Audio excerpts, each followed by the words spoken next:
सुप्रभात मेरे प्यारे बच्चों, आप कैसे हैं? मैं आशा करता हूँ आप स्वस्थ होंगे, सुरक्षित होंगे। इस कोरोना संकट काल में विद्यालय द्वारा आप सबके लिए ऑनलाइन शिक्षण व्यवस्था की गई है। इसके पहले आपने मेरे अनेक वीडियो देखे थे।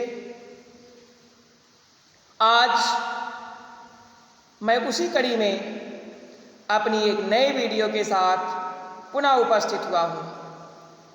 तो अब तक आपने अर्थ की दृष्टि से वाक्य के बारे में, वाक्य की परिभाषा के बारे में, उसके भेद और उसके कुछ उपभेदों को जाना था। आज उन्हीं उपभेदों के अंतिम चरण पर हम लोग पहुँचे हुए हैं। तो आज हम लोग विस्मयादिबोधक वाक्य और संदेहार्थक वाक्य के बारे में जानेंगे। तो चलिए अध्ययन अध्यापन का सिलसिला आरंभ करते हैं। 7वें नंबर पर आपका जो वाक्य भेद था अर्थ की दृष्टि से, वह था संदेहार्थक वाक्य। तो सबसे पहले इसके बारे में जान लेते हैं कि संदेहार्थक वाक्य क्या होता है।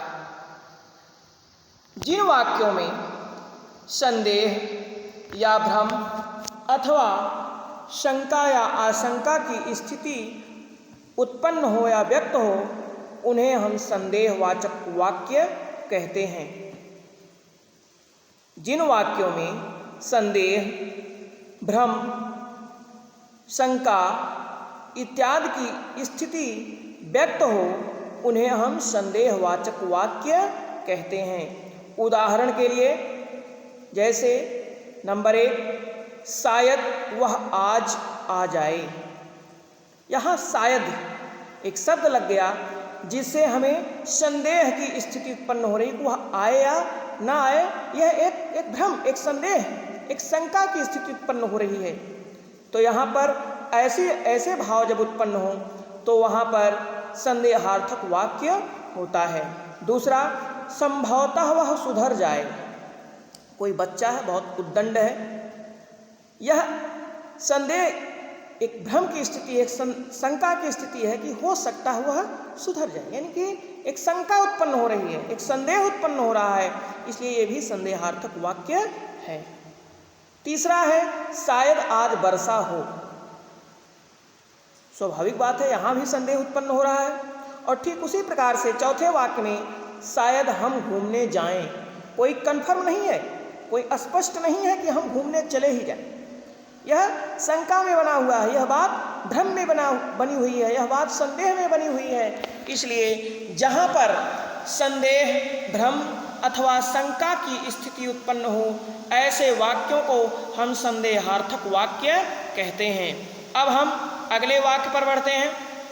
वह है 8वां, विस्मयादिबोधक वाक्य। विस्मयादिबोधक वाक्य क्या होता है, इसके बारे में जानने का प्रयास करते हैं। जिन वाक्यों में आश्चर्य, शोक, हर्ष, घृणा आदि के भाव व्यक्त हों, उन्हें विस्मयादिबोधक या उद्गारवाचक वाक्य कहते हैं। कहने का आशय यह है, जिस वाक्य के माध्यम से हमें आश्चर्य, अचानक, हर्ष यानी खुशी, शोक, दुख, घृणा इस इत्यादि भाव का बोध हो, तो वहाँ पर विस्मयादिबोधक या उद्गारवाचक वाक्य होता है। उदाहरण के लिए पहला उदाहरण आपका है, अरे इतनी ऊंची इमारत। एक आश्चर्य उत्पन्न हो रहा है कि इतनी ऊंची इमारत है, कोई बिल्डिंग है, कोई घर है, कोई मकान है जो बहुत ऊंची है, तो उसको देख करके कोई भी व्यक्ति आश्चर्य कर रहा है। दूसरा है, वाह क्या छक्का मारा। वाह क्या छक्का मारा। एक प्रसन्नता के भाव उत्पन्न हो रहे हैं, एक हर्ष का भाव उत्पन्न हो रहा है, इसलिए यह भी विस्मयादि बोधक वाक्य है। तीसरा, ओह, उसके पिता की दुर्घटना में मृत्यु हो गई। ओह, उसके पिता की दुर्घटना में मृत्यु हो गई। तो यहाँ पर एक शोक, एक दुख की भाव या दुख की स्थिति को उत्पन्न किया जा रहा है, इसलिए यह भी विस्मयादि बोधक वाक्य होगा। चौथा है छी, छी, कितनी दुर्गंध है। यहाँ पर छी छी कह करके क्या भाव उत्पन्न हो रहा है? घृणा, घृणा का भाव उत्पन्न हो रहा है। इसलिए जहाँ पर जिन वाक्यों में आश्चर्य, हर्ष, शोक, घृणा इत्यादि के भाव व्यक्त हों, वे विस्मयादि बोधक वाक्य कहलाते हैं। अब हम विस्मयादि बोधक वाक्य एवं संदेहवाचक वाक्य में अंतर समझ लेते हैं। जब वाक्यों से शोक, घृणा आदि के भाव प्रकट हो तो वे विस्मयादि बोधक वाक्य कहलाते हैं, और वहीं पर जब वाक्यों में संदेह या संभावना या भ्रम की झलक मिलती है तो वे संदेहवाचक वाक्य के अंतर्गत आते हैं या वे संदेहवाचक वाक्य कहलाते हैं। उदाहरण के लिए हम समझ लेते हैं पहले, आहा, मज़ा आ गया। यहाँ पर क्या है? एक खुशी की भावना, एक प्रसन्नता का भाव उत्पन्न हो रहा है, इसलिए यह क्या है? विस्मयादि बोधक। और दूसरा, वह खाना खा चुका होगा, वह खाना खा चुका होगा, यानी कोई स्थिति स्पष्ट नहीं है कि वह खा चुका है या नहीं खा चुका है, इसलिए यहाँ पर संदेह उत्पन्न हो रहा है, भ्रम उत्पन्न हो रहा है, संभावना जताई जा रही है, इसलिए यह संदेहवाचक वाक्य होगा। तो इस प्रकार से दोनों में अंतर होता है।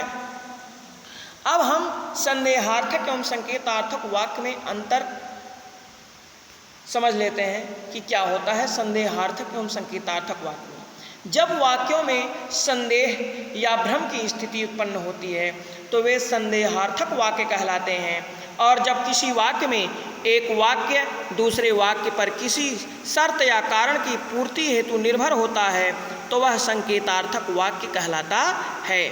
उदाहरण के लिए, जैसे अगर मेहनत करोगे तो अच्छे अंक आएंगे। दूसरा, उसे यह बात याद होगी या नहीं। तो कहने का आशय यह है, पहले वाक्य में एक वाक्य पर दूसरा वाक्य या एक क्रिया पर दूसरी क्रिया निर्भर है, और दूसरे वाक्य में एक संदेह की स्थिति उत्पन्न हो रही है। इस प्रकार से दोनों में अंतर है। अब हम किसी भी वाक्य का विभिन्न जो वाक्य के उपभेद हैं उनके भेदों में कैसे परिवर्तन करते हैं इसके बारे में जान लेते हैं। जैसे सचिन आज मथुरा जाएगा, यह क्या है? विधानवाचक वाक्य है। वहीं पर दूसरा, सचिन आज मथुरा नहीं जाएगा, यह निषेधवाचक वाक्य है। और तीसरा है, अच्छा सचिन आज मथुरा जाएगा, यह विस्मयादि वाचक वाक्य है। और तीसरा है, क्या सचिन आज मथुरा जाएगा, यहाँ पर प्रश्न किया जा रहा है। और चौथे में, अच्छा सचिन आज मथुरा जाएगा, यहाँ पर विस्मय उत्पन्न हो रहा है, आश्चर्य उत्पन्न हो रहा है। वैसे ही सचिन आज मथुरा जाओ, यहाँ पर आज्ञा दिया जा रहा है, इसलिए आज्ञावाचक है। सचिन को आज मथुरा जाना चाहिए, एक इच्छावाचक वाक्य है। और शायद सचिन आज मथुरा जाए, यह संदेहवाचक वाक्य है। यदि आप कहेंगे तो सचिन मथुरा जाएगा, यहाँ पर भी संकेतवाचक वाक्य है। तो इस प्रकार से एक वाक्य का कैसे विभिन्न वाक्यों में परिवर्तन किया गया है इसको आप देख रहे हैं, इसी तरह से आपको भी परिवर्तन करना पड़ेगा। तो इस प्रकार से अब यहाँ तक आप लोगों ने वाक्य के अर्थ की दृष्टि से उपभेद के बारे में जाना। अब तक आपने क्या समझा, क्या ग्रहण किया? हम कुछ बहुविकल्पीय प्रश्नों पर बढ़ते हैं उसके जानकारी के लिए। पहला प्रश्न है आपका, शायद मेरा मित्र कल आए, वाक्य का कौन सा भेद है? आपके विकल्प हैं का विधानवाचक, खा आज्ञावाचक, गा संकेतवाचक, घा संदेहवाचक। आपने अनुमान लगा लिया होगा कि आपका कौन सा विकल्प सही है। तो बच्चों, आपने अनुमान लगा लिया होगा, शायद मेरा मित्र कल आए, यह संदेह की स्थिति उत्पन्न हो रही है, भ्रम की स्थिति उत्पन्न हो रही है, इसलिए यह संदेहवाचक वाक्य होगा। अब हम दूसरे प्रश्न पर बढ़ते हैं। यदि आप आते तो मैं घर पर ही मिलता, वाक्य का कौन सा भेद है? आपके विकल्प हैं का विधानवाचक, खा इच्छावाचक, गा संकेतवाचक, घा संदेहार्थक। आपने अनुमान लगा लिया होगा। यहाँ पर एक बात यानी एक क्रिया पर दूसरी क्रिया निर्भर है, इसलिए आपका विकल्प गा संकेतवाचक सही होगा। अब हम तीसरे प्रश्न पर बढ़ते हैं। वाह कितना सुंदर दृश्य है, वाक्य का कौन सा भेद है? आपके विकल्प हैं का संदेहवाचक, खा निषेधवाचक, गा विस्मयादिबोधक, घा संकेतवाचक। वाह एक ऐसा शब्द है जिससे हमें एक आश्चर्य, एक ऐसा भाव जो उद्गार सूचक है, ऐसे भाव प्रकट हो रहे हैं, इसलिए आपका विकल्प गा सही है, विस्मयादि बोधक। आपका चौथा प्रश्न है, शायद कितना सुंदर दृश्य है, शायद कितना सुंदर दृश्य है। वाक्य का विस्मयादि बोधक वाक्य सही होगा। यहाँ पर परिवर्तन करना है तो आपके विकल्प हैं का वाह कितना सुंदर दृश्य है, खा दृश्य बहुत सुंदर है, गा दृश्य कितना सुंदर है, घा इनमें से कोई नहीं। तो आपने अनुमान लगा लिया होगा। जी हाँ, आपका विकल्प का बिल्कुल सही है, वाह कितना सुंदर दृश्य है। यहाँ पर आश्चर्य के भाव उत्पन्न किए जा रहे हैं, इसलिए यह विस्मयाद बोधक में बदल दिया गया, विस्मय में बदल दिया गया, शायद कितना सुंदर दृश्य है को। इस प्रकार से आपका बहुविकल्पीय प्रश्न समाप्त होता है। अब हम प्रश्न अभ्यास के प्रश्नों पर बढ़ते हैं। निम्नलिखित प्रश्नों के उत्तर दीजिए, निर्देशानुसार प्रश्नों के उत्तर लिखिए। आपका पहला प्रश्न है, मुकेश खाना खाता है, इसको प्रश्नार्थक वाक्य में बदलना है। दूसरा है, गीता पुस्तक पढ़ती है, इसको आज्ञार्थक वाक्य में बदलना है। तीसरा, आप आ गए हैं, इसको विस्मयादि बोधक वाक्य में बदलना है। चौथा है, रवि स्कूल गया है, इसे निषेधार्थक वाक्य में बदलना है। पांचवा, आज वर्षा होगी, इसे संदेहार्थक वाक्य में बदलना है। तो अब वाक्य का अर्थ की दृष्टि से भेद उपभेद सब समाप्त होता है। अब मैं आपके समक्ष अपनी एक नए वीडियो के साथ, एक नए प्रकरण के साथ पुनः मिलूँगा। तब तक के लिए धन्यवाद।